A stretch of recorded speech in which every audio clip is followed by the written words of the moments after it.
What's up, you scholars of enlightenment? It's that time again for a roundup of the previous month's tech news with my good friend and colleague, Ramsey Faragher. Ramsey, how has your previous month been? Good. I'm trying to have a holiday, and it's already started with my wife falling over and cutting her head open. So just been a fantastic day. But yes, looking forward to this. Yeah, a good relaxing holiday start. Right, good to hear. So Ramsey, as we always say, is the real life Q from James Bond, according to Top Gear magazine. So he's an expert in sensing, navigation, and all things tech. So let's start with some of the biggest tech stories of the last month. We're going to be talking about Elon Musk and Twitter. We're going to be talking about inertial fusion, magnetic turds, which is an interesting one. We're going to be talking about dystopian AI, which can apparently regenerate your face after only hearing an audio clip. We're going to be talking about a new UFO film, which looks interesting, shall we say, and maybe a couple of other things depending on the time. So we'll jump in. Ramsey, I wanted to make a point because you've been, as always, sending me links all month, and I just realised that we'd run over April Fool's Day, April the 1st. So are you entirely sure that the ones that you've been sending me are all on the level? Because I'm pretty confident, and I haven't seen this. So if you've come across some good ones from the 1st of April, I managed to pretty much avoid all news on April 1st, so I wouldn't be fooled by anything. But sure, what did I miss? there's a couple of good ones in here. I think they're all sort of past ones. So Virgin Volcanic. So in 2012, Sir Richard Branson launched Virgin Volcanic, promising to let people go to the center of the earth and back via their nearest volcano. So that was one that got a little bit of traction. So do you want me to do a plausibility score for each one of these? Go on then. We'll go. Why don't we go? We'll go with the top 5 below this. So Virgin Volcanic. So, well, very center of the earth.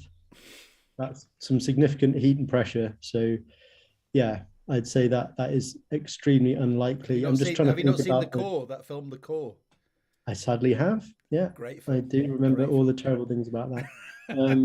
I think this has got to be a 0, surely. The interesting thing about going to the center of the Earth is that's where you can also experience zero gravity. So you're weightless at the very center of the Earth, but probably very dead. Because I doubt much would survive the temperatures and pressures of going on that journey. Next. So we'll say 0. We got a real life Iron Man suit. So back in 2013. Yeah, this is a good one, right? Brit Gadget and Geek chic store Firebox claimed to have been exclusively working on a working Iron Man suit for 250k. Thoughts on this one? How far are we from Robert Downey Jr.'s Iron Man? Actually, probably quite far on that plausibility scale, because Gravity Industries do make a jetpack, don't they? That's and in true. fact, it's now been rolled out. This is a story we have missed, actually. It's been rolled out in the Lake District. So there's actually jetpack paramedics in the Lake District as of a few weeks ago, all trained up and ready to go. I've seen them showing how you can get off one ship onto a battleship. I think I've seen the guy flying up, so potentially used for sort of SEAL teams and boarding ships in transit. It was definitely aimed initially at special forces and now mountain paramedics. And there is a guy I've seen, a guy in America who does make highly realistic Iron Man suit clones, not as in flying around with jet power and rocket power, but in terms of like the helmet closing itself and it all looking very realistic and stuff. So in terms of a reasonable mock-up of the job, like you could dress up like that and wear the Gravity Industries jetpack and fly around. I'm gonna actually put in 2013. Was that 2013? 2013, not so much. But nowadays, if we were to bring this back, I'd say much more plausible than Richard Branson in general. Just Richard Branson in general. Good. What have we got here? HTC Glove Beta. 2014, before the latest smartwatch, HTC seemingly had the answer to smart wrist gear. Oh, this sounds a bit boring. Let's go down. Yeah, that's too plausible. Yeah, it's too plausible. Virgin Atlantic glass-bottomed plane. This was an Airbus A320. Again, 2013. passengers being able to look down on the ground from the clouds. Entirely plausible as a concept, but as you might imagine, a terrible idea. That's amazing. So, yeah, very high up on the plausibility scale, but thankfully not real. Yeah, I don't think many people are going to want to go in for that. See if we can find one more here. The world's first reverse toilet. Bathroom developer Bath Store always had a big supplier of some of the best April Fool's jokes. In 2015, they brought out that they had the first reverse toilet, so you could sit basically facing the wall, as far as I can tell, and playing your iPad while you're doing your business. Feasibility, I guess, 10. 100% plausible. I think people probably do exactly this already. I would be a little bit concerned if I walked in on someone and that they were sat like that on the toilet. I think something is. A bit concerned if you were walking on people on the toilet in general. That's true. This story had a bad start and it went downhill from there. So yes. So I had to be a little bit careful with some of the stories that they weren't pranks. I do not think any of the ones that we are going to discuss are, but there's a healthy tradition of this in the tech industry, isn't there? That people like to pull each other's legs around this time of year. Yep.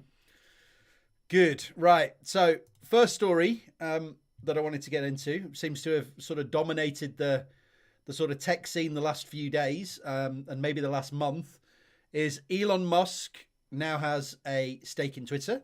He decided to take a 9.2% stake, which is 73.5 million shares at a total cost of 2.4 billion, which obviously doesn't touch the sides for him. And he now owns 4 times as many shares as Jack Dorsey, who is obviously the founder of Twitter. And I think he's not the CEO anymore, is he? I think he stepped down, moved away, didn't he?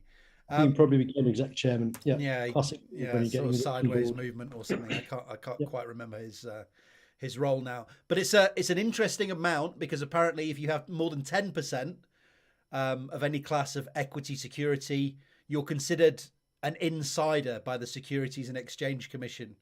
Yeah. So you become subject. You probably know this a lot better than me, being sort of a CTO in a tech industry, that you come in for a lot more scrutiny. And Elon has had a little bit of problems with this in the past. So it might be an interesting amount that he's taken up, which is just less than 10%. Yeah, Can you comment on that?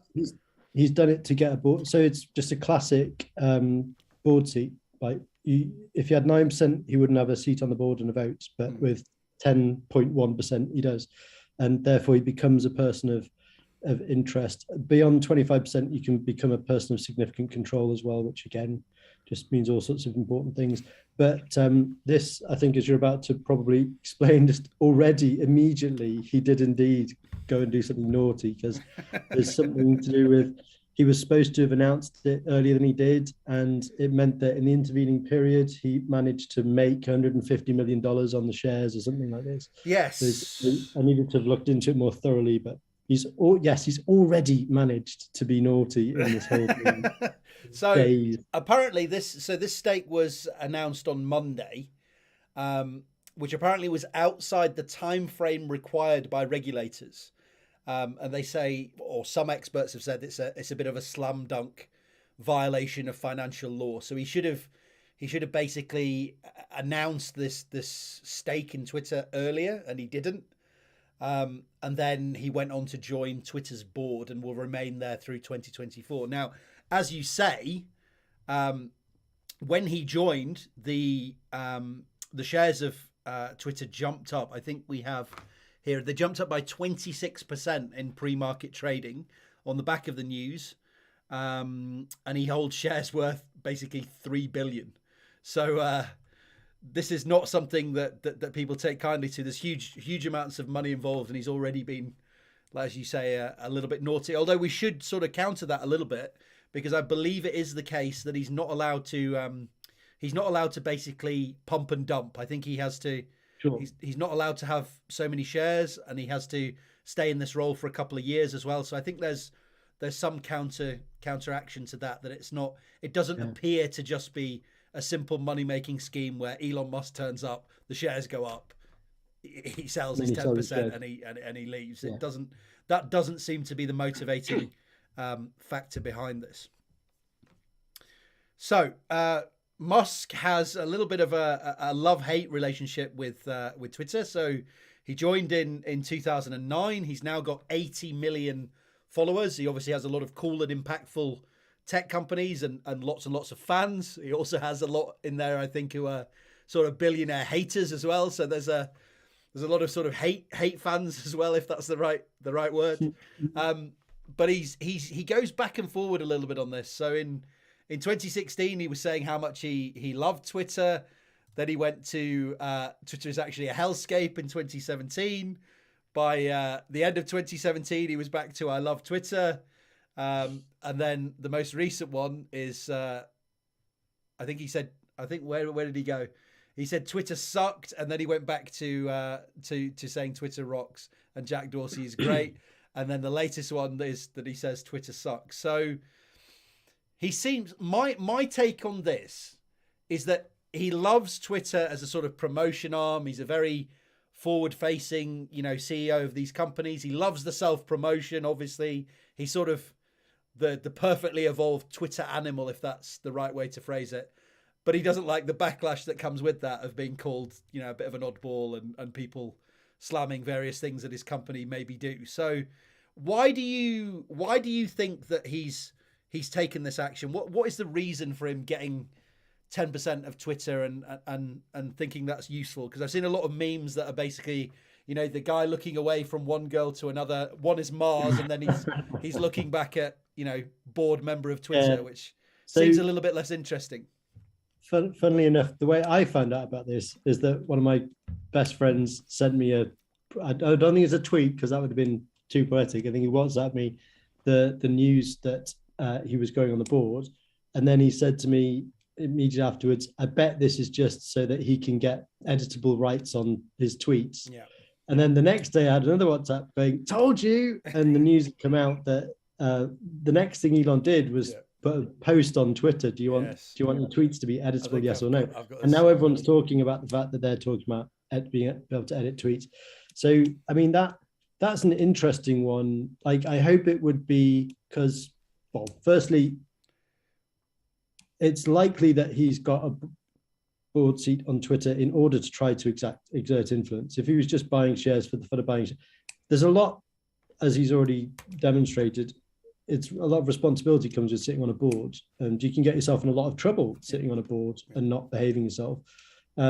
So he's done it to get the board seat to exert some kind of influence and try and get something done. And it's quite likely he wants to be able to edit. Yeah. But I mean, it's one of the most important things about Twitter that you can go back in time and see what people have said. And of course it has been used quite effectively many times to, hold people accountable, especially politicians that seem to change their stripes quite often. But technically they could easily impose any sorts of editable features. So I hope it would be something like you can only edit a tweet for the first few minutes, or you can only edit a tweet until someone has reacted, responded, replied, or retweeted it, and then you can't. Yeah. And that would then still be in the spirit of what Twitter has been good at up until now. But yeah, long story short, I think this was why he did it. So he when he's talking, and he seems to be very much a kind of stream of consciousness on Twitter, he seems to have, and let's be honest, I'm not a big Elon Musk hater. I think he's got some great companies. He seems like a reasonable guy, but he does some very odd things as well, let's say, and does some not particularly nice and not particularly moral things as well. He's a bit of a mixed bag. Let's put it that way. He does seem to have some sort of genuine concerns about free speech and sort of the public discourse. He writes a lot about this kind of thing, that he thinks the Twitter algorithm should be open source. He did a poll on this a little while back in at the end of March 2022, asking if the Twitter algorithm should be open. What's he referring to as the Twitter algorithm? Yes. You mean what's in your feed? It's an interesting thing. I'm guessing how it decides to sort of block or ban or downrate users based on their behavior. That was my reading of this. Now, as a board member, would he have the ability to just throw out all of Twitter's source code into the open domain? It doesn't seem like something that you would be able to do with 10%, or that would be desirable to do for a company like this. No, by having literally a seat at the table and getting his voice involved in everything, he can certainly try. He could obviously propose votes on stuff, and could try to curry favor with half the board and get stuff pushed through. But a board that is voting for the company to do something specific, tactically, day-to-day execution stuff like that, is a completely dysfunctional board. That's not what they're there for. And so, they're not. It should not be that he's getting involved in order to try to be a backseat driving CEO. And hopefully the other board members would see through that and do what they're supposed to be doing, which is concerning themselves with the strategy of the business and the investors' interests. So we'll see. But I'm sure he's going there to be a very loud voice in that room and try and get things pushed through. He wouldn't be the first Ned non-exec director who's actually just a backseat driving CEO. It does seem that he has some genuine concerns on this side of things, and although people won't like it, he does attract a certain sort of person who's very sort of libertarian and interested in these issues around free speech and potentially Twitter being slightly too restrictive. So I can see that being a genuine sort of concern that he has and wanting to get involved. I also can't help thinking that this is just a very expensive, but not expensive to Elon Musk sort of publicity play, because he hasn't been slow to sort of, put out the memes and sort of play it up and mess around with it. He's very good at this, isn't he? He's very good at getting his face out there, like you say, being a kind of Twitter super user. He's very good in this sort of ecosystem of putting himself forward. There's no chance missed of getting his face and his personality out there. So yeah, and he very effectively uses himself on Twitter as saving Tesla and SpaceX huge amounts of money on marketing budgets. Like, he can personally market and reach customers of those companies. So it is very important to him. So it's definitely part of the strategy from his point of view. I'm just trying to see if I can find what he was talking about when he referred to the Twitter algorithm open source, but it's not something I can find in a few seconds. Maybe I can find it over the course of the I very much got the sense with that it was how it sort of brings content up to the top of the sort of trending and things like this. What's on your feed? Yeah, or basically, or how people are blocked. So why was Donald Trump taken off? What are the rules? Or how would his tweets be flagged? And some of the that wouldn't be an algorithm. That would be a human being making a decision in a specific way for a specific reason. So I think you're probably right with the first one. It's most likely that it's what is the algorithm that is determining if or not Musk's tweets are appearing in your and my feeds, and where they are and how often they're appearing. It's probably that.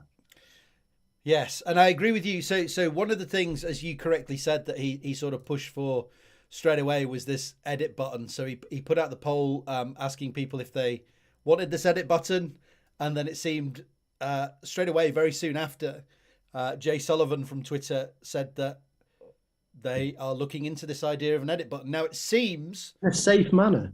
In a safe manner, basically not undermining what you said. So I first thing to say is it seems that they were working on this anyway. Now, how much impact Musk had on getting this thing sort of moved along or being talked about, we're not too sure. They seem to say that it wasn't, and they've been working on it for a while, but it is an interesting coincidence that it's at least been pushed to sort of the top of the top of the news cycle. And as you said, the big problem here is that you could potentially have a tweet, it gets 100,000 retweets or likes or whatever, and then you could change it to, I love Nazis or something horrifically racist or something. So there's an issue there, isn't there? And on Facebook, well, much worse, someone could hack into your account, go and edit a bunch of your tweets, and then come out of your account, and you're never any the wiser. So that might be what they mean by safe. But I still think that even though they're saying they've been thinking about it for a while and stuff, I mean, this whole thing about Elon becoming a director and buying all these shares, that doesn't happen overnight. So that whole process has taken months to get to this stage. So he might have been making noises about this long before he became a director. And he didn't have to declare until he hit this sort of threshold as well. So there's potential that he had a lower level stake for a much longer period of time. So like you say, there's not these hard edges necessarily that there seem to be from the news. Yeah. So they say he had no influence, but this is something Jack Dorsey said back in 2020 that they probably would never do, and now it's right up on the top of the agenda. So we'll have to see sort of where this goes on Facebook, the way that they deal with this. So I did a little post earlier, but the way they this has been edited, isn't it? Yeah, so that you can go in and have a view of the edit history, and it will keep. I changed it from edit to edits to editing. And and for some reason people like that. I don't know why. I guess because it was just stupid. But you can get a sort of log, which seems like a sort of a sensible way to sort of keep track of it, so that you can say, look, I didn't like this tweet at this point. I liked it at this point. I mean, it's keeping more data, but there's a horrific amount of data on there anyway. So that seems like one way you could potentially deal with it in a similar way to what Facebook does, but like you said, it's nice to have that record of kind of what was said, and it doesn't seem to be something they've been quick to do in the past, even though it's almost become a sort of meme that people have been like, God, can we have an edit button? Can we have an edit button? Can we have an edit button? And they've never folded to it until now, when this influence has come in. I don't want to fall into that sort of trap of correlation and causation, but it does look like it's at least been pushed into the foreground by Musk getting involved. So already it's having amazing some sort of influence. To me as well, in terms of sort of the evolution of this platform over time, like the character limit is like that was born out of the fact that the very first days of Twitter, you basically wrote SMS text messages on your phone and sent them, and they came up on your Twitter feed. And so the character limit was related to the cost of, the character limits on text, and we still have that, and you get people writing these incredible threads. I saw like someone basically like wrote out a book on Twitter, hundreds of pages in its thread, and I don't know if I'd get rid of that before the edit button, but. Well, they have these like thread on roll apps now, the apps that sort of try and get around that, don't they? So you'll have these monstrous threads of 100 tweets or whatever, and then somebody can put, at thread on roll app or whatever, and it turns it into a continuous piece of text. What a wonderful time to be alive, eh? Or it can go and get all your Wordle stats and work out if you're cheating. That's another one. So there's so much data on there that's just sort of leaking out, and so many people trying to get around these limits. But yeah. So Elon is having some influence over at Twitter. We'll keep an eye on that, and we'll see how it goes. The next one you sort of made me aware of was our friend here, William Shatner, and he's not looking great nowadays. That's poor lad. But a new documentary, I guess, would we call it? Sort of more like a sort of fan fiction piece. It's called UAP, A Tear in the Sky. So why did you think I needed to be made aware of this? Because the video is interesting. Exactly. Fun segue, Twitter and all that. When we chatted with Mick West ages ago, and there was the UAP report coming out of the States of the USA investigating UFOs, or UAPs as they're now called. I still see on my Twitter thread and nose around in where that story is evolving to over time.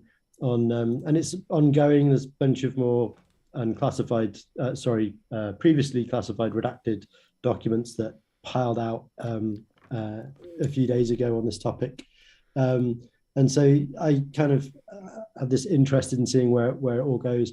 And sure enough, there's this group of people who were involved in one of the infamous events, the Nimitz encounter, where exercises off the coast of Mexico of some American ships encountered these strange craft apparently, and it was picked up on radar and sensors and stuff.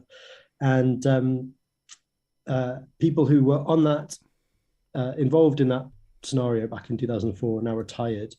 But they've spent over a year, I suspect, probably setting up this program where they have got together a load of scientific equipment, tried to engage with some scientists, and wanted to go back to the rough area where this happened and see if they could see anything interesting themselves with all of their equipment.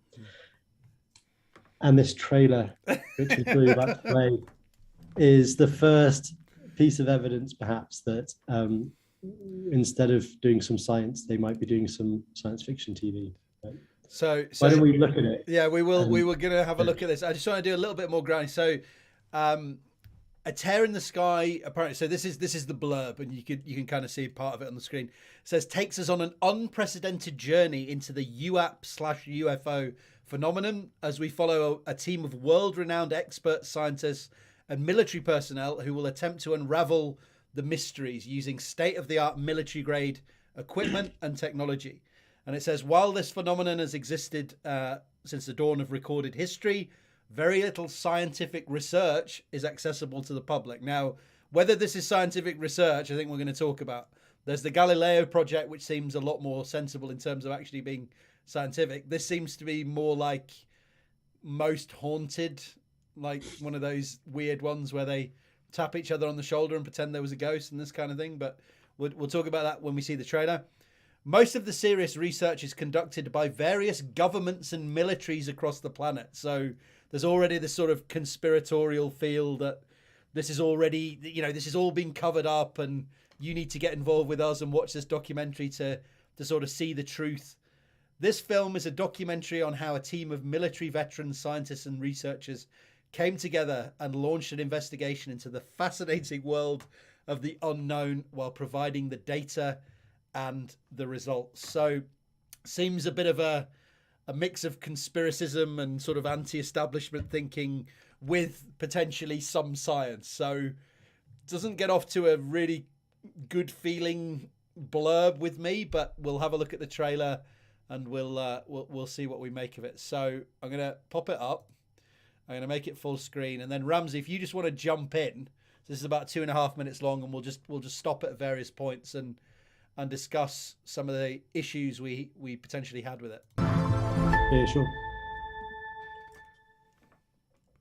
What has made mankind? Good old William Shatner. There's half the budget gone. I was going to say, I think they send a significant amount of their budget in this on William Shatner and Michio Kaku, and then I'm not sure how much is left, but we'll come back to that one. We can figure it out in a minute. Yeah, there's a shocking reveal in a moment. Sorry, you play it. At least he's not got like Jeff Bezos spraying him with champagne and shouting over him at this stage. So that's a step up. Curiosity, insatiable. What is that? Nobody knows. Now, I think these sort of shows where they're not really documentaries, it's sort of a bit of science rolled in with like, I'm just going to show you a picture and make you allow your sort of imagination to run off to what we want it to run off to.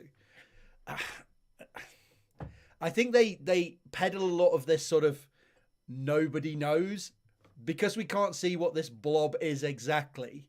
There's a lot of sort of playing in that grey area in this trailer, isn't there? Where we haven't really found anything, but if you want to believe what it is because somebody else doesn't know what it is, then off you go.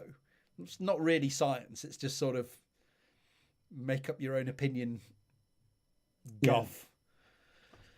Yeah. Okay. Yeah, I suspect they're interviewing the famous people before they've actually got any results or evidence or things to show. So they're probably sitting down with the famous people going, imagine we've just shown you a high resolution photograph of a UAV with an alien flying it.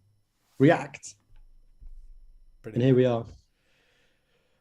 I'm interested up front that they've decided to go this way with, they got William Shatner in, I thought the idea now with this UAP phenomenon, with the government report that came out, with the Galileo project that's now going on at Harvard, with respected scientist Avi Loeb running it. People have their opinions on him, but he is a decorated scientist or a qualified scientist.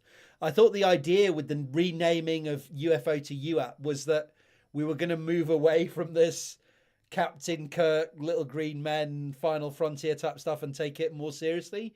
So there's a kind of weird mix in here of let's get all the censors out, do it seriously, have a scientific look, mixed with William Shatner's running around saying things about humanity. This woman who's with him just seems completely nuts and has the scariest grin I've ever seen in my life. It seems a weird mixed bag in that sense to me. I don't know how you feel about that. These people have been sort of desperate for credibility on this issue for a long, long time, and I don't know if this is how you carry on in that vein. Yeah, and I think when we've got through this and we look back at the Twitter feed to do with the Osiris program, that might reveal some of their own thoughts on this, because I do feel sorry for them a bit, as we shall see and discuss over the course of the next few minutes. It kind of looks like they themselves have realized that this has kind of been hijacked from being a science experiment with a proper budget into being a kind of sensationalist, we've discovered aliens clip show, which seems to be what happens when I think you said to me, how to ruin any science experiment: get a TV contract, because a TV production company involved. Yeah, because then they're going to jump in and want as many eyes on it as possible. Which who wants to watch people sitting around crunching an Excel spreadsheet or running some Python code or whatever? We want to see some gaffer tape and a load of things exploding. It's exactly. Sometimes things take 20 years to discover, but a TV show needs to be signed, sealed, produced and distributed on a much shorter timescale. That's the challenge. Exactly. Right, let's move forward from there a little bit. Tell me next time you want to stop. You go. Phenomenon. Nobody's ever done this as far as I know. It's a huge amount of work, a huge amount of data and equipment So that has never been done. Yes, so this is a crew. Whatever this is more complex than we could ever imagine. This is a first in the field of ufology. The variety of devices we're bringing as a team to study the phenomenon covered in entire... They do have a lot of equipment on the roof, but what's interesting is that I have not managed to see any of equipment mounted to a proper motorized azimuth and elevation table. It all seems to be manually pointed gear. Yeah. So I don't know if that's purely for show. Yeah. And you can see a lot of people looking manually through binoculars, but this is not how you carefully gather data for analysis later. So I don't fully understand this. I hope this is just like mock-ups and kind of for show. Yeah. And they actually had motorized equipment that was recording data at a particular azimuth and elevation over time, and that could be tracking objects and stuff. But we shall see. Yeah, again, it's hard to know how much is TV and what is the serious stuff, but it certainly does look like they throw as much stuff under the tent as they possibly can to make it sort of look busy. Entire spectrum of different technologies. Now, I was interested in this because was one of the sort of things we talked about with Mick West as well, is I think a lot of the time, and you're an expert in dealing with sensors, dealing with navigation, dealing with these kind of things. I think as the technology has advanced and you can now see, as we'll see, a particular thing as a red blob on an infrared camera, you can convince yourself that it's something it's not, just by not understanding that interplay between the object, the human, and now a piece of technology that's sat in the middle. So previously, we talked to Mick about the Go Fast and the FLIR. You look at the FLIR video, and if it's with your naked eye, you probably don't even see anything, so it's never a thing.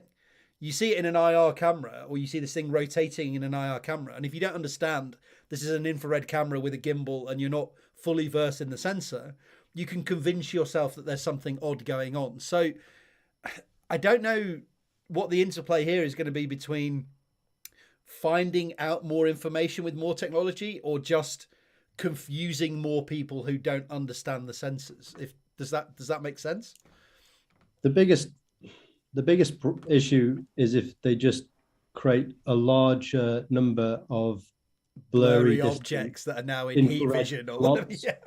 That also don't come with really useful supporting information, such as actively being tracked by a motorized telescope that is providing the in-focus visual information at the same time, or was used to launch a UAV to go fly over there and try and get very close imagery of this thing, or active radar of particular frequencies and wavelengths that's doing interferometric SAR in order to actually image the information with radar, which they simply cannot do. They just don't have that technology.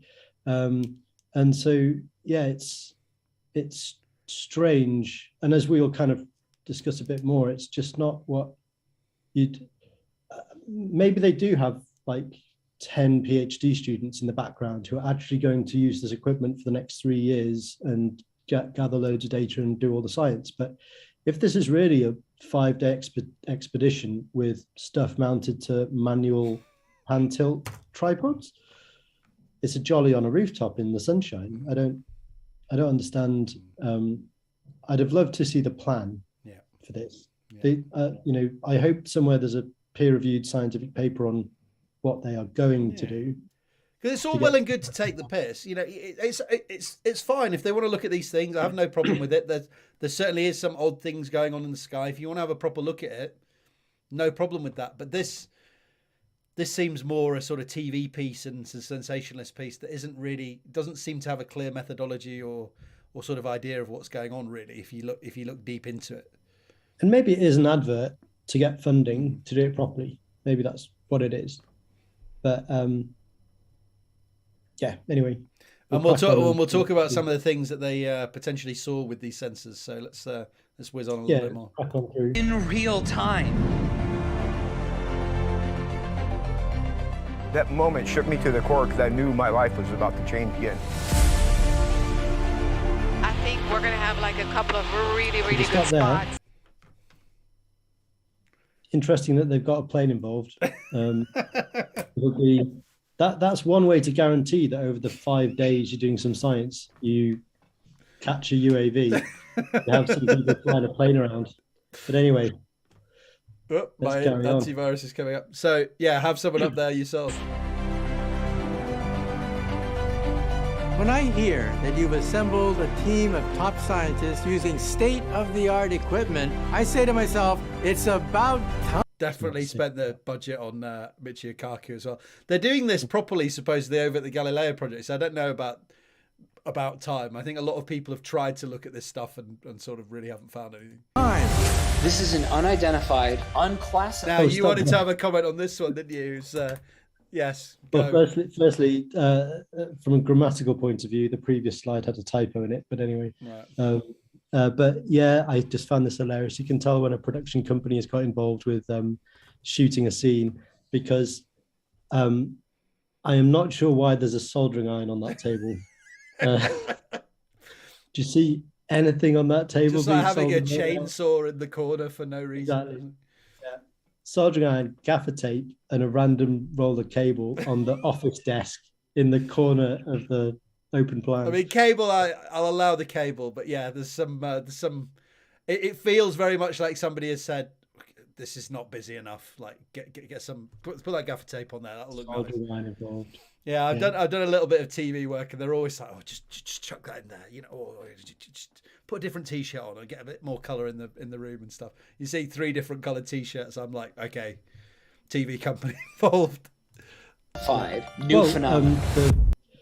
The real life Q photos of me, if you go and look through those, there's one where I'm leaning over a soldering iron, and all I'm doing is stabbing the soldering iron into some flux to make smoke.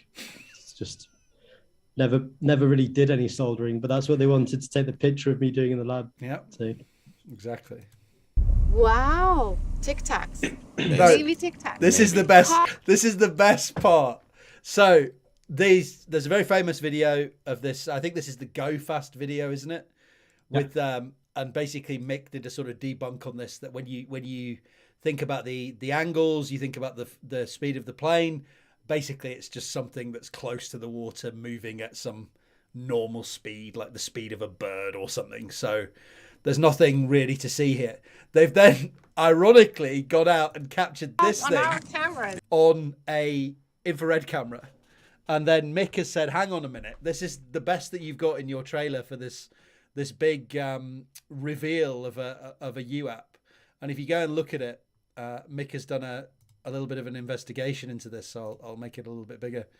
But if you look at the motion of this thing, it's very, very clearly flapping along as it goes along, and it's just a bright blob of heat. So it's not particularly hard to work out what that might be. And it goes back to my previous point that if you looked at this through visible light, you'd see it was obviously a bird. But you can now, by putting all these sensors and filters in the way, you can convince yourself that it might be something else. And Mick has done some work sort of putting all these frames together. And you can very clearly see that it's got this periodic, very periodic flapping motion with the same period throughout. It's a bird. It's just a bird. But yet the best that they can bring in this trailer seems to be a flapping bird. And again, it goes back to this issue of credibility. And if they just didn't have rapid motorized pan and tilt stuff to track objects properly, then that could have only been a slowly moving flapping bird, because anything else would have just gone so quickly across their field of view unless it was flying down the line of sight of the camera. So they might have accidentally kind of limited themselves to birds anyway, because they can't point their cameras around properly with a motorized mechanism that's tracking. So not great. Let's whiz on. Yeah. That's incredible. Crazy. Excited, William. Crazy. It's crazy. It's crazy. We can go from body heat to very cold, like about minus 62 Celsius or minus another bird flapping 80 Fahrenheit. Wow. We will be transmitting data up to 800 terahertz. I think you had a comment on this one, didn't you? We'll be transmitting data up to 800 terahertz in frequency, which isn't that just mean visible light? Yeah, this bit and the next bit's a bit confusing. So perfectly paused. Frequency. Yeah, we'll be transmitting data up to 800 highest terahertz technology is up so around that is 500 800 terahertz gigahertz. is indeed like the visible band. So what are they transmitting? I mean, that sounds like they've just turned a searchlight on and pointed it out across the bay. So I don't quite understand. It sounded like they wanted to use really big words. Yes. So they decided to say 800 terahertz instead of I turned a torch on. And then they've gone down from 800 terahertz down to 500 gigahertz, which is 10 to the 9. Started at 10 to the 12, came down to 10 to the 9. So it seems a bit garbled in what they're trying to say. Yeah, 1,000 gigahertz is 1 terahertz. So they've just done this really weird thing where they've said they're using 800 terahertz, but the highest technology is at a tiny fraction of that. So I don't know. I think what they mean here is the different frequencies that they're sort of looking at. Yeah, so presumably they're talking about the fact that they passively gathered data up to 500 gigahertz in the radio and microwave band, but they were transmitting light at 800 terahertz. I don't know. It's very confused. I think they also did a cut in the middle of what this guy's saying as well and slammed together 2 different sentences for production purposes that made him make no sense. That's possibly what's happened as well. It's quite poor possible. guy. Yeah, it's not fun. That can happen. I can't tell you how much I'm looking forward to seeing what you've uncovered.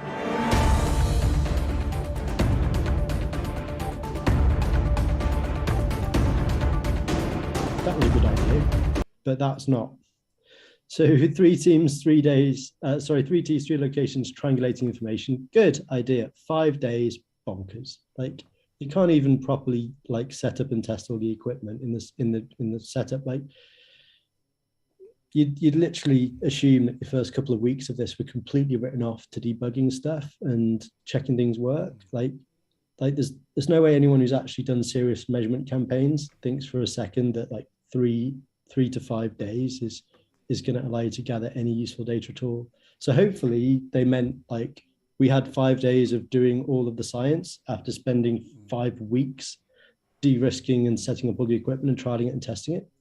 But I don't understand the logic behind only spending 5 days trying to find the illustrious, impossible to find UAP. Like the probability of them seeing something is tiny. Like how long has SETI been running? Like 25 years or more? And that's had a handful of things that might be discoveries. So the only way logically that you could get your production team to be certain that they will capture something inside those 5 days is sadly to fake it. Yeah.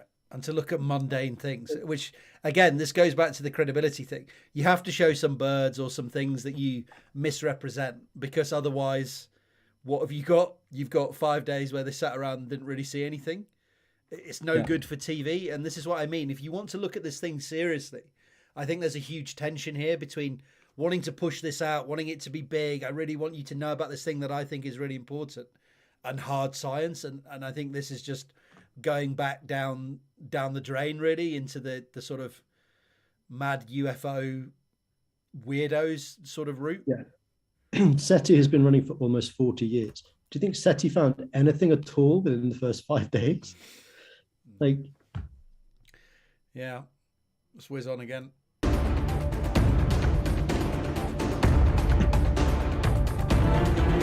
Lots of hands manually steering. We're triangulating and converging at 2 points, the same object. Triangulation good, because, seeing the same thing, I guess.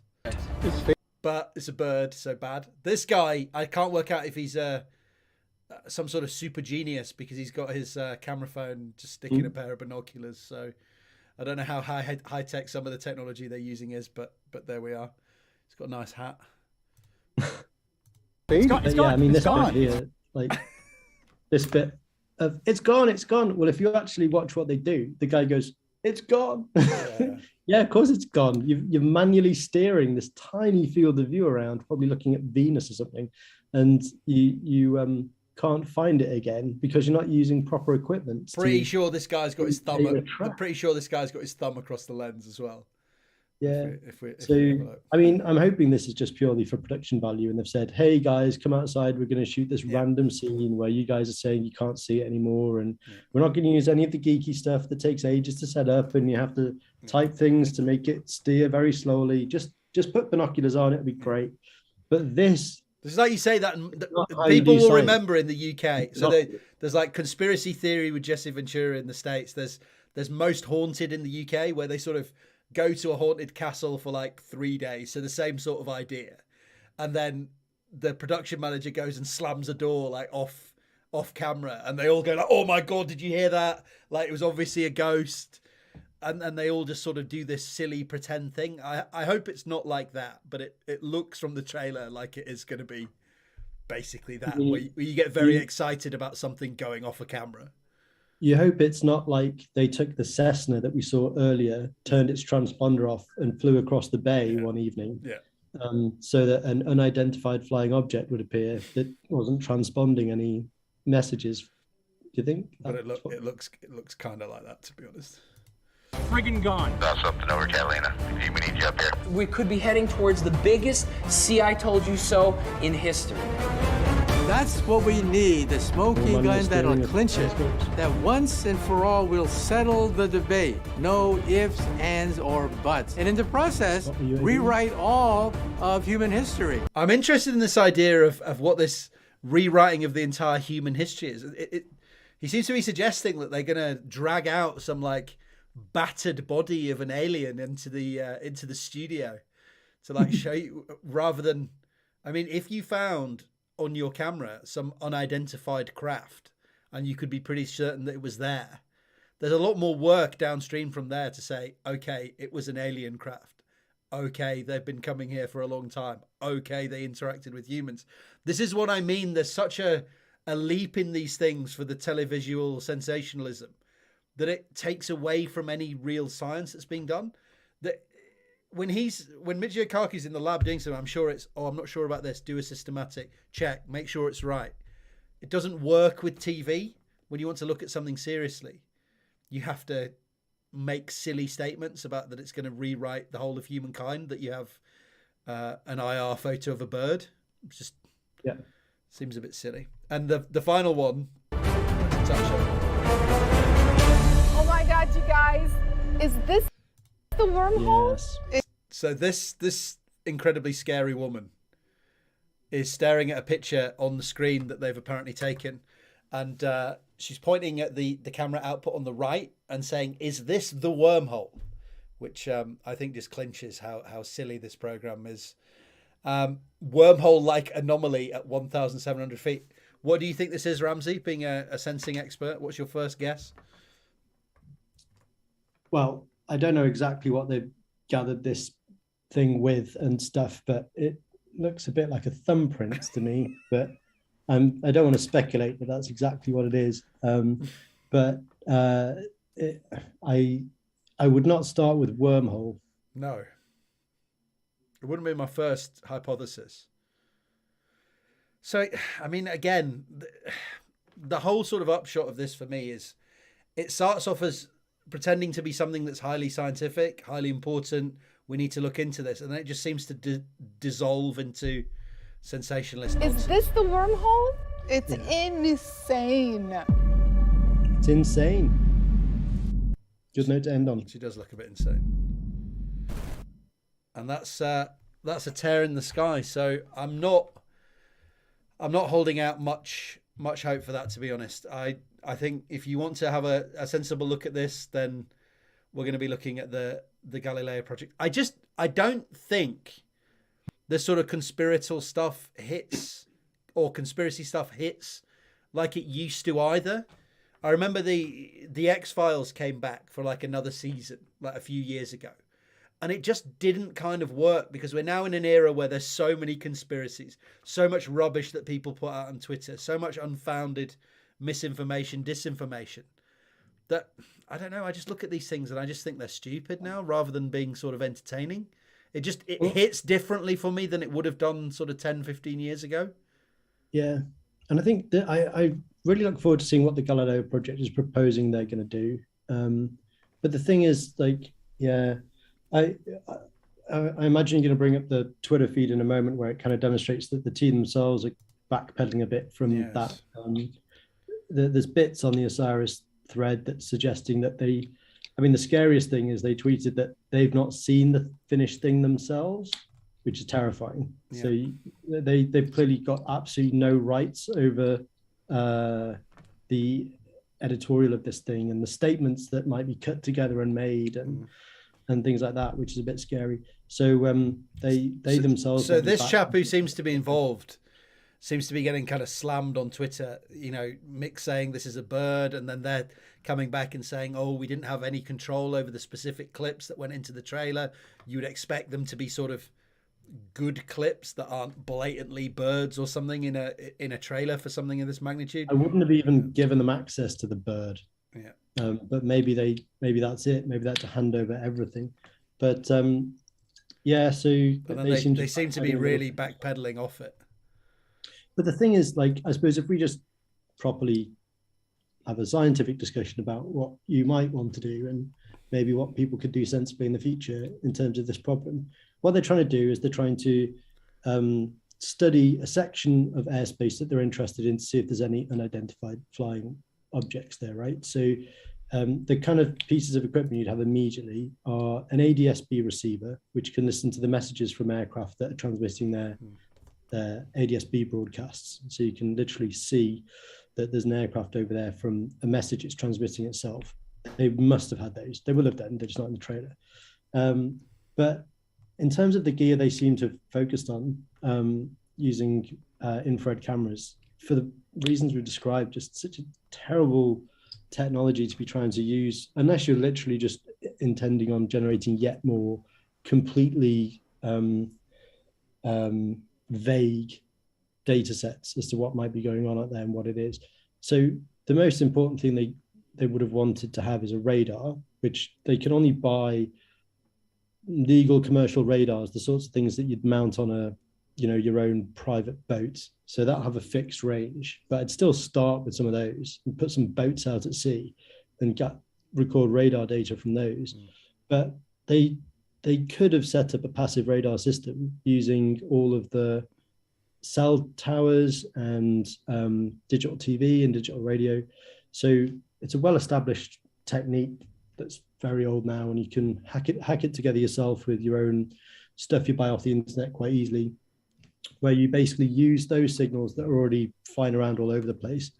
And when those signals bounce off the thing, you're doing a form of radar where you don't have to emit the pulse in order to calculate the thing's location and velocity. And so with the receivers mounted in their 3 locations that they had access to, they could be doing passive radar tracks of objects, and that would give them a location and a velocity, and they could track it through time.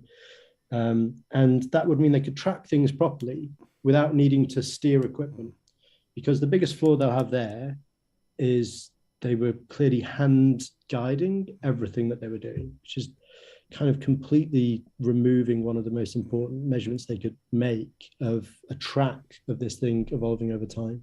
So that's very strange, unless there's something not clear in the trailer as to what they were doing. And you could see some type of radio equipment being used, or at least you could see noisy, wiggly green lines on a screen, and they talked about terahertz and gigahertz.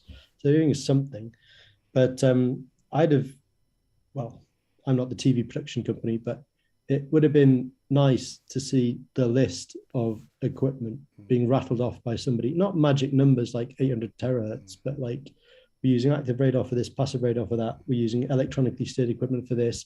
We've got it all mounted to a proper azimuth and elevation table that can turn at this many degrees per minute.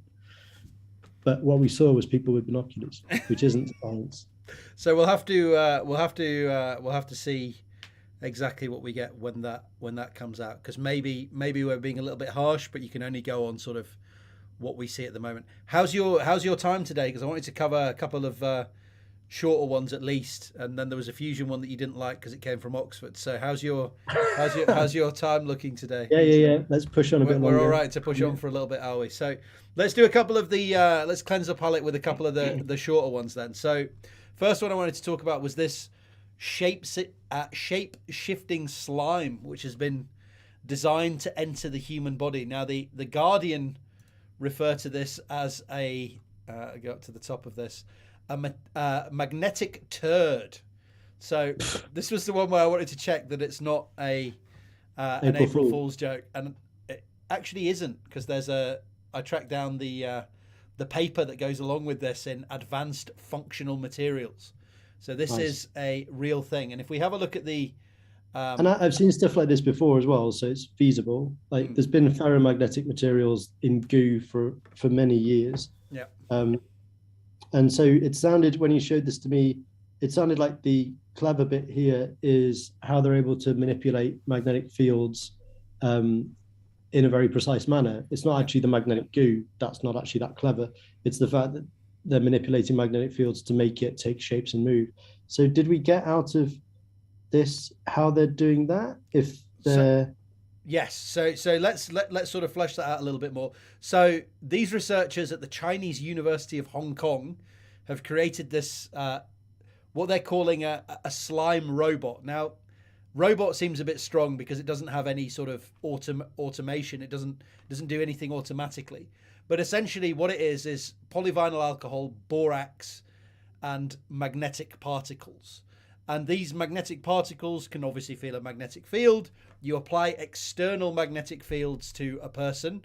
They swallow this goo, and then this goo can be sort of moved around inside their body along tracks, maybe through the alimentary canal because it's quite narrow and it can change shapes, and then it can go and grab things like if you swallow a battery or something like that, or a bit of metal. It can go and sort of surround that, and then they can, I guess, either encapsulate it so then you sort of poo the battery out and it doesn't leak into your body, or it can sort of drag it back up out of your mouth, which doesn't sound particularly nice. So if we take a look at sort of how they envisage this thing working, they can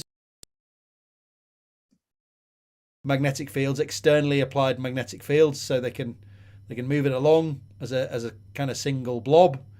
And then let's say you swallowed a battery, they can make it encompass things by changing its shape with the external magnetic fields. If you swallowed a battery, you don't want it to leak into your body. They wrap all of this stuff around it. Now it's encapsulated. You can poop it out, or they can bring it out of your body in a safer fashion. So that's kind of the idea. Now, it's kind of easy to show outside of the body where you can have fine control of the magnetic fields. You don't have to apply too massive a magnetic field because you can get the magnetic fields quite close. Inside a body seems like a little bit of a different kettle of fish. What are your thoughts on that?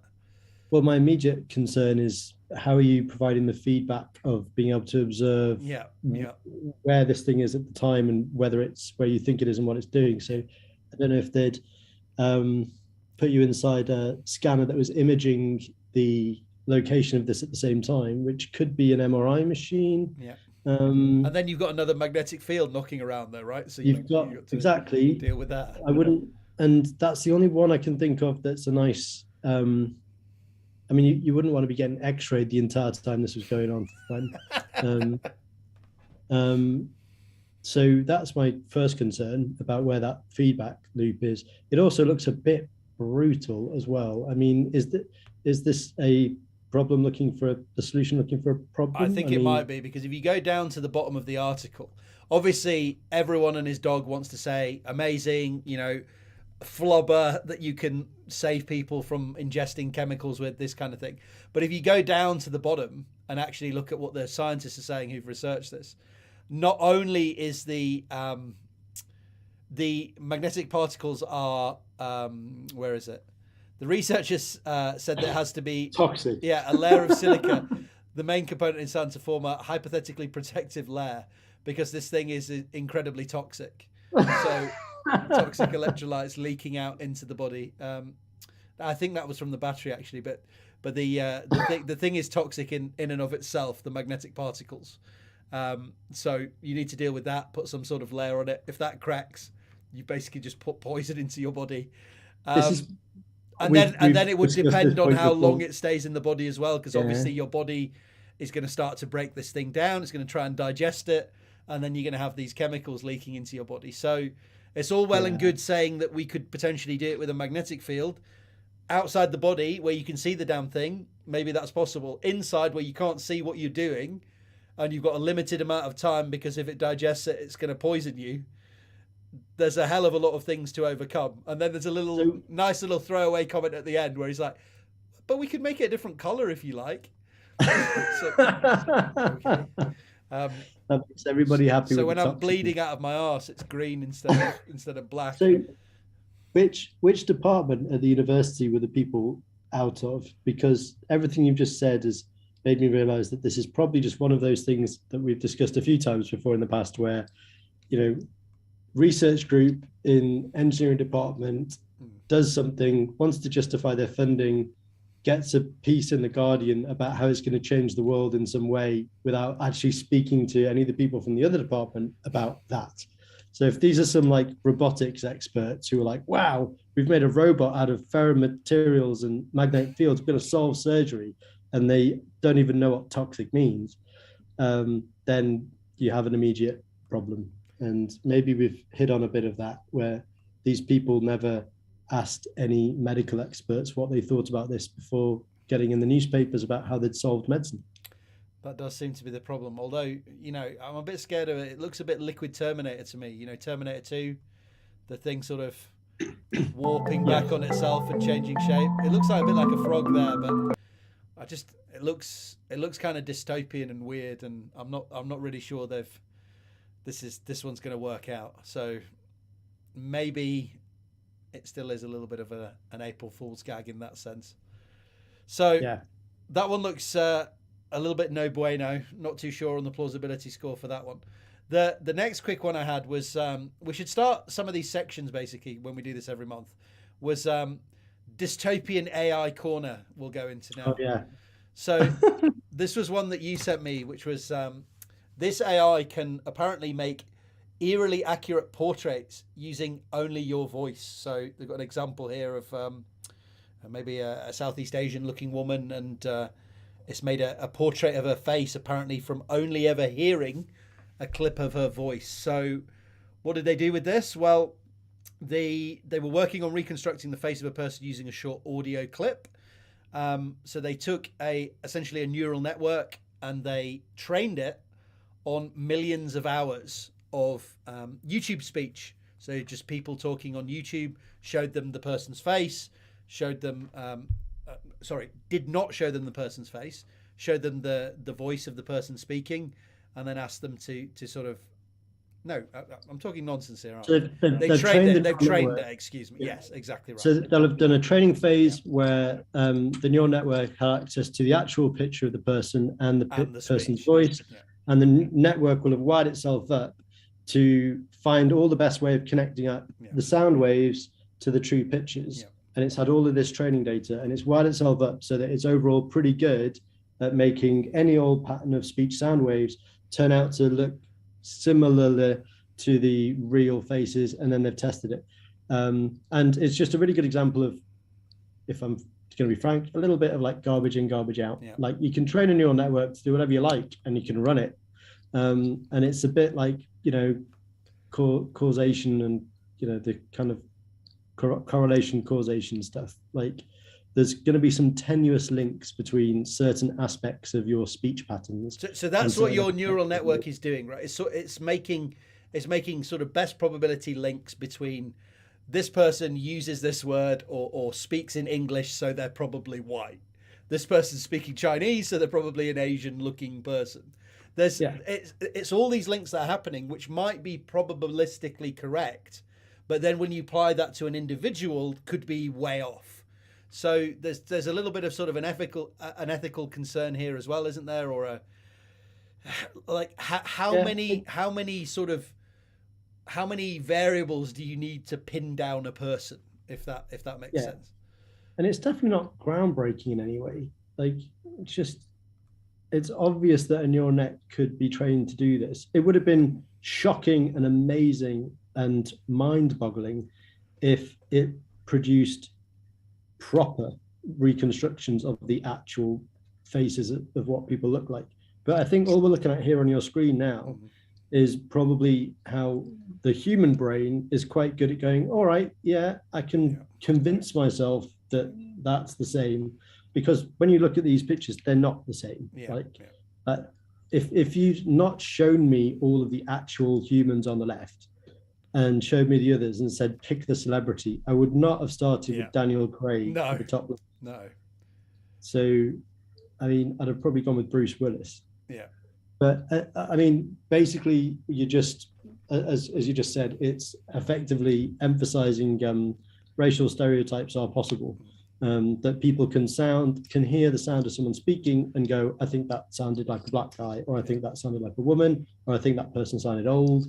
And there's nothing truly groundbreaking here. I think the headline is overstepping the mark, especially if you scroll down a bit more and see the false positives. There's some misses, aren't there? So, weaknesses and ethical issues. So like you say, it's basically going to general characters. I think they said here that where was it? Which basically just blows it wide open. An Asian man speaking English resulted in a less Asian appearance. So it's basically just making these. Just scroll down a little bit more. It's there. So it's the same person speaking in two languages that they can speak. Which basically gives it entirely away that it's not really doing anything groundbreaking to do with the actual patterns of speech.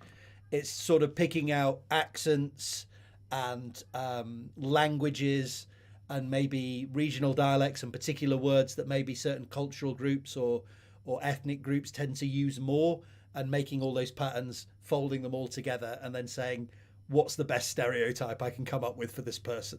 So I think the person who wrote this article had a really good way of describing it.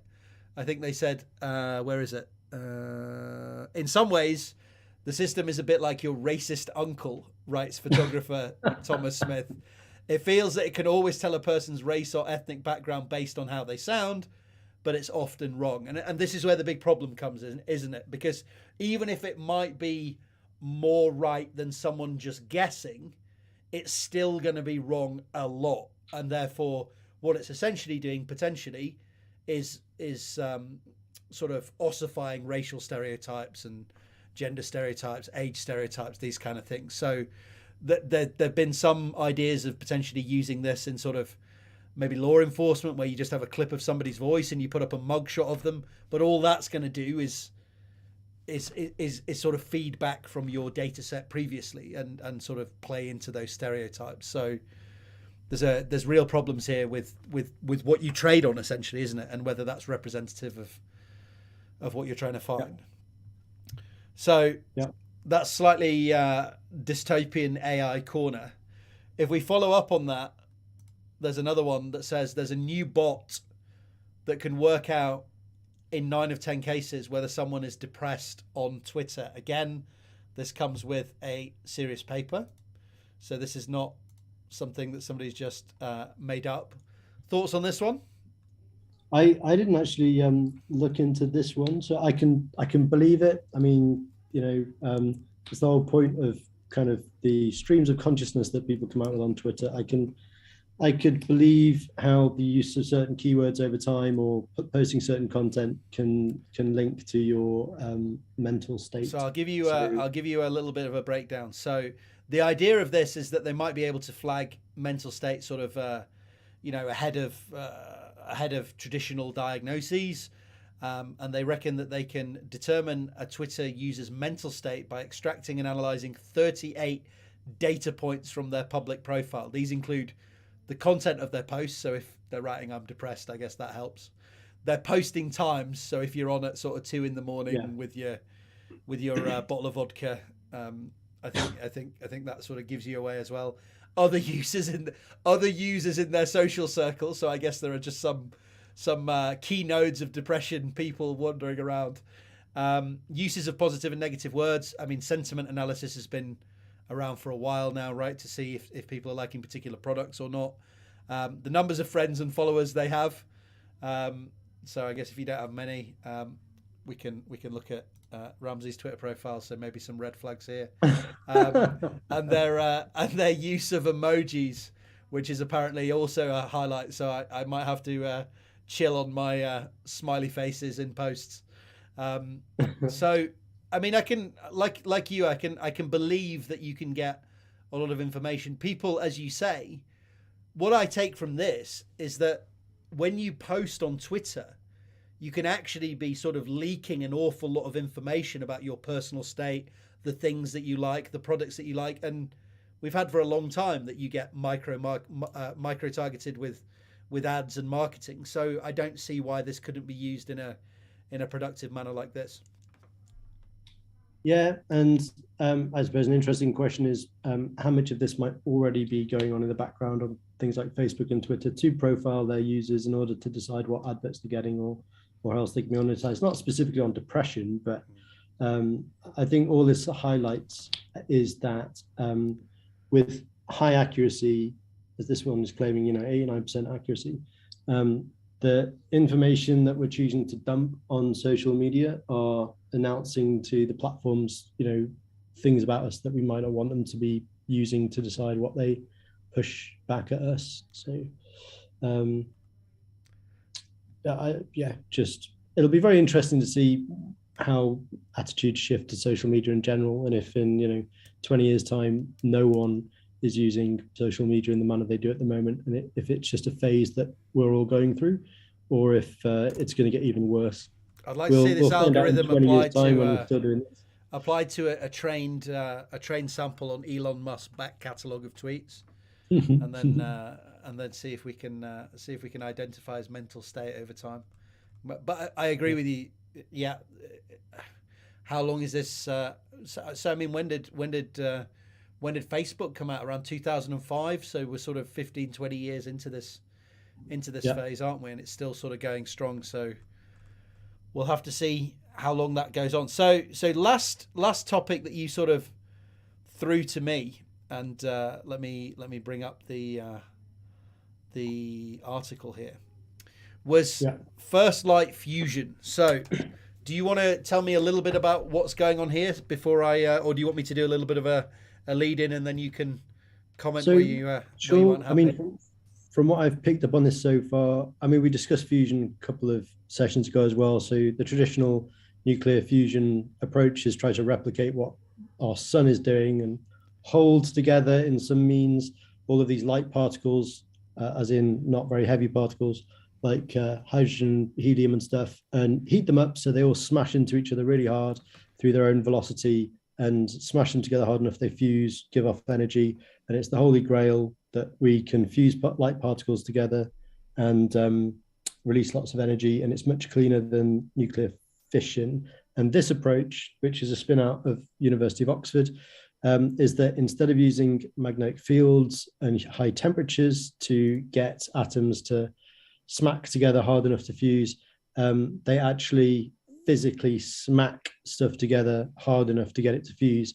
So they basically fire a bullet of one material into another solid object. So this alone is quite different. Normally it's gas that we're trying to create fusion in magnetic fields and high temperature chambers, but this is just fire a bullet so hard into another piece of metal that it undergoes nuclear fusion, which is bold, and they appear to have made it occur. And so they've had their first successful fusion event.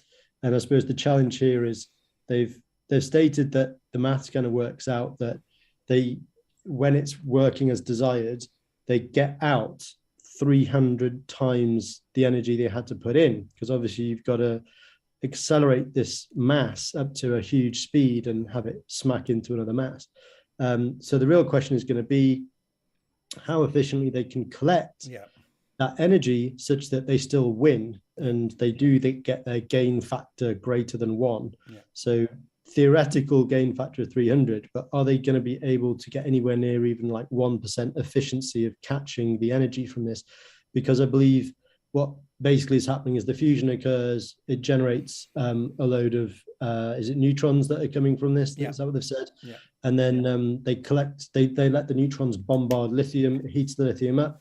They heat the lithium up enough to heat water, water generates steam. But all of the things I've just described, there's going to be losses where it's not 100% efficient, including the very beginning of catching all of the neutrons coming out so that they're all absorbed efficiently in the lithium. But you've also got this thing dealing with shrapnel, like there's all of the crap left over after every impact. So if you look at the video, I can show you the video of one of their firings, and I was like, does this not make a huge wreck? Like, yes, it does. I hadn't seen that. So talk me through this. I've not seen this before. So this isn't a scene from Ukraine. No, well, quite. So if we row back slightly, so their idea, if we watch this little video, is, as Ramsey correctly said, they fire this sort of coin-shaped projectile that you see at the top, looks like a sort of copper coin. They fire at very, very, very high velocities, and it hits a cube which inside has a small cavity which is full of, deuterium or whatever they want to fuse. And if they can hit this thing dead on, they can produce a shockwave that you see passing through that little capsule, and the pressure wave essentially forces the deuterium to collapse and fuse, and then there's a huge burst of energy that comes out from that fusion. Now, the big technical problem here is hitting it in such a way that you get this sort of almost uniform sort of front that compresses it in the correct way. And the huge technical problem is the design of that cavity, the angles that you're hitting it just in the right way, making sure that it all compacts as much as you can to get the highest amount of fusion. So we've seen this with lasers in America, where they have to get the design of the capsule is basically the biggest thing, so that you're coming in at all these angles and getting the implosion that you want and as much fusion as you can get. Now, once that's happened, you get this burst of energy, as you said. It fires out a ton of neutrons. They say they're going to have a coolant of lithium around. The neutrons bombard the lithium. They essentially make it move faster, which is just heat. And then that's going to apparently heat the reaction vessel. There's going to be water there. Water turns into steam. And then it drives the turbine in the traditional sense. So their idea is to only have one essential new piece of technology, which is this inertial fusion step, and then everything else is sort of mature technology. You know, a steam turbine, we understand that, we understand how it works, and the idea being that this will produce, you know, sort of non-disruptive, clean baseload. And their idea for a power plant is that you would have this thing happening every 5 seconds. And they say that from each of these impacts, you could get the equivalent of a barrel of oil's worth of energy, is what they say. Which, from each one of these impacts, the penny hitting the thing. Yes, that's what they say in the video, which doesn't seem like that much energy from fusion. So you can imagine in their power plant, they'd have badunk, badunk, badunk every 5 seconds. So the idea is that there would be a sort of, and we can see it in the little video. I think if you go down, they have. So does some poor cleaner have 4 seconds to clean all the shrapnel out the bottom of the pit? Apparently so. So what happens in this video is, you can imagine there's a little conveyor belt across the top, which is bringing these little cubes in. So the little cube comes in, it drops down into the reaction vessel, which is in vacuum, so it doesn't tumble like our Austrian friend who jumped from space, you know, when he hits the air. So it's a evacuated tube. They drop down this little cube in there, and then they fire the bullet from above. And every 5 seconds they do this, so you get burst, burst, burst, burst. Now, how much shrapnel and stuff you get, and how you contain that and keep this thing operating sensibly over a large period of time, they haven't got to that step. And I think this seems to be a long way off. And this is a small startup that's doing this. Everyone else seems to be moving in the direction of ITER and what's the word I'm looking for with the donut shape, the sort of toroidal tokamaks. Yeah, the tokamaks. So how likely this is? They have a roadmap of sort of 10 years. I don't know how likely this is, or if this is going to be the way forward that we go. It seems like there's a lot of technical challenges with this, not least of all getting to hit the thing dead on when you're dropping it into a reaction vessel. If it's held there steady, okay, fine, but you're dropping it in and then firing a bullet at it in a huge reactor, it's going to be a real technical challenge to get the right angle of firing, and then all the angles of the capsule correct, and then when it hits, to have it at the right angle, then collect all of that energy that comes out. Seems like there's a hell of a lot of steps to go. I'm not saying it's not a cool concept and it's not got some legs, but I think they're a long way off, and perhaps a lot further than they like to say when Chertsky went around and looked at the inner workings of their place. Well, I can see how all of the traditional methods that we use involve some continuous, well understood, sustained, gentle, constant level. You're burning the coal, you're burning the gas, you've got the wind turbine turning. It's all. It's a continuous process. This is more like a batch process, isn't it? Like, well, it's create an explosion, collect some energy, ignore the fact that there's now debris and shrapnel inside your reaction chamber, and do another one. I mean, what they're not showing in the animation is just all of the damage that you just sent a picture of, just accumulating over time. So it's a challenge. And what does happen the 1 in 100 times when the thing misses, and instead of the thing combining and having the reaction, you fire a bullet through the side of your reaction chamber because it didn't actually hit the thing it was supposed to hit. So yeah, lots of challenges. Interesting idea. It does remind me of spin launch that we talked about a bit as well, lobbing stuff into space. So they'll have similar challenges as well around good vacuums and all that kind of thing. I mean, the thing would have to be in a vacuum, and yet they keep having to open the one end of it to put a new bolt in. Yeah. So they're going to have to keep resetting the vacuum. So lots of challenges. So yeah, like you said, the classic example, or like I said, the classic example of that is our friend Felix. What was it, Felix Baumgartner, who, when he fell from space, because there was a little bit of air, you got the because there was no air, you saw him tumbling end over end over end. I mean, how are they going to stabilize this? You're going to have to drop it perfectly straight immediately, because if it starts to tumble, you're not going to be able to put some sort of little ailerons on it to keep it in any sort of sensible falling pattern. I don't. It seems incredibly challenging. I'm not saying it can't be done. We've done amazing things in the past, but we'll have to see. Maybe this is why it's at the moment it's confined to the Daily Mail and YouTube rather than apparently being a serious thing. Although if we zoom to the end, where are we? Not above the above the Love Island stuff, above the Daily Mail horrendous stuff. It says, where is it? We support all advances. Yeah. Blah blah blah blah blah. It says something like Kwasi Kwarteng likes it. So there we are. Right. So maybe it's here we go. The technique has been applauded by Business and Energy Secretary Kwasi Kwarteng, who described it as having the potential to revolutionize power production. So they're getting some legs. Very, very interesting. But I mean, they are from Oxford in the end, so we can only expect so much. Exactly. So we'll keep an eye on that. We'll see how it goes. But I think they've got a long way to go on that.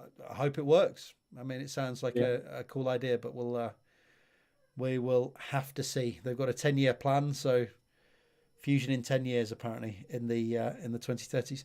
Ramsey, any other business? Any other thoughts before we call it a day? No, I think we've covered all of our bases for this week. So yeah, I think it's a good place to wrap it up. Anything else that you see coming up in the next month that we should be on top of? No, and I always intend to write something down on a bit of paper so that I can give you something. It's like it's our running gag. No, one day I'll have thought of.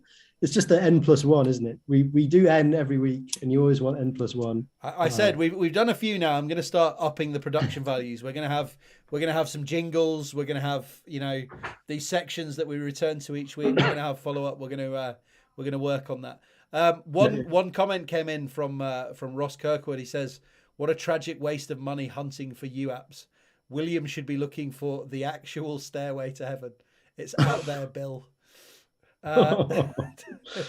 He's not looking great. Is poor Bill Shatner. They've wheeled him out for this, so I hope he's feeling better than he looks. But yeah, I hope it's not the last thing he does. Yeah, exactly. I hope that's another comment to make. So Ramsey, cool. I will let you do. I will let you go because we've had an hour and a half. If there's anything comes up, let me know, and we'll catch up at the end of this month and see what Elon's been up to, I guess, with Twitter and the rest. Yeah, we'll see all that evolves. Cheers, Sam. Right, thanks, buddy. everyone. Take it easy. Talk to you in a bit. Bye for now. Bye, buddy.